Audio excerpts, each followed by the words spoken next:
Today I'm going to show you how I build an app with n8n that allows me to press one button and then scrape a bunch of real estate listings for available apartments and puts them in Airtable. So it all starts here when I press execute workflow. It goes and it scrapes 4 different sites and then it puts it into Airtable. And then I have a separate workflow where after inserting just the links into Airtable, I visit each of those links, which is an individual apartment listing, and I basically turn the HTML I find from each of those links into markdown.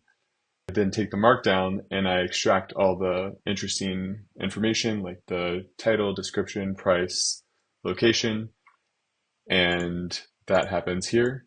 So I'm like passing that markdown to this agent. It updates Airtable, then comes back here. And the end result is a spreadsheet of apartments that are available right now. So the idea here is that you can automate your search for apartments. Yeah, it's been pretty helpful since I'm moving in a month. And yeah, within about a minute, I got 50 listings. So to demonstrate how this works, what I'm going to do is I'm going to delete the selected records. I'm deleting all the Craigslist ones. And just to show you what's on Craigslist when you search, I put in some filters and there are about, I don't know, is that nine listings we're interested in. And so what I did when I created this scraper is I didn't really write the code for the scraper. I just defined a Craigslist URL here and then set up some headers. I make a request to that endpoint, and then I use BeautifulSoup here to parse the HTML and then find the links. This nearby separator is just something I saw on the page here. I'm basically telling it like, hey, find everything above this. That's a link. And yeah, in the end, it just returns a bunch of links. So I deleted those from Airtable. And what I'm going to do is I'm going to rerun this.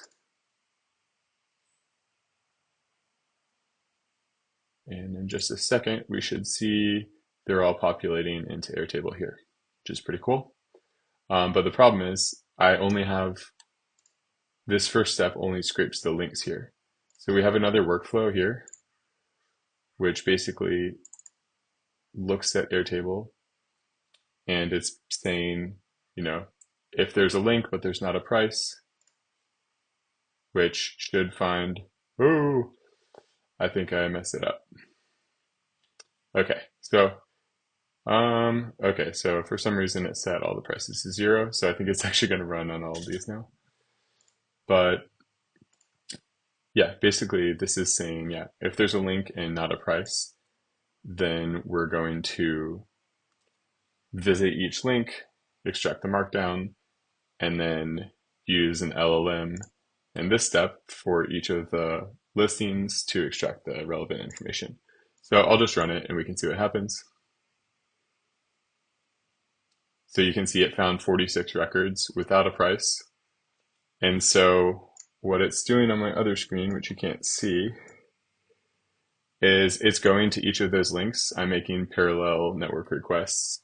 So we're going to 46 websites, we're extracting markdown, and then after we make all these network requests to all 46 websites, it'll send an array of objects of like 46 objects, where each object is the markdown of that page. And then what this is doing, I didn't really explain it before, but this is calling a webhook that I have set up here. So this is a webhook where I'm receiving the markdown. So I'm basically calling a workflow from another workflow, and it looks like it just finished. Look at all these things got updated. It's pretty cool. Yeah, this part is something I just set up for the first time with n8n. It's kind of a new pattern for me. But what it does is you make an HTTP request here to a webhook, which is here. So I grab this webhook URL and I make a GET request to the URL where you can see the markdown here. This is all the listings markdown. We have a bunch of pages of markdown, so it's a lot of text. And yeah, it's pretty cool. So for each one, you're getting just a normal network request with a body of some markdown. And then I'm instructing the LLM to extract like the title, description, date, neighborhood, bedrooms, bathrooms, all that. So this flow happens 46 times when we have 46 available from this workflow. So it's one workflow calling another workflow, which is pretty neat. And yeah, after each time it runs, it updates the record. It missed a couple. I don't exactly know why. Maybe it couldn't find the price. It looks like it found some information, but yeah, sometimes there's stuff missing. It's a little bit brittle. I don't know who's paying $25,000 for an apartment in San Francisco, but so be it. But anyway, that's my cool little workflow I built. Hope you got something from watching this.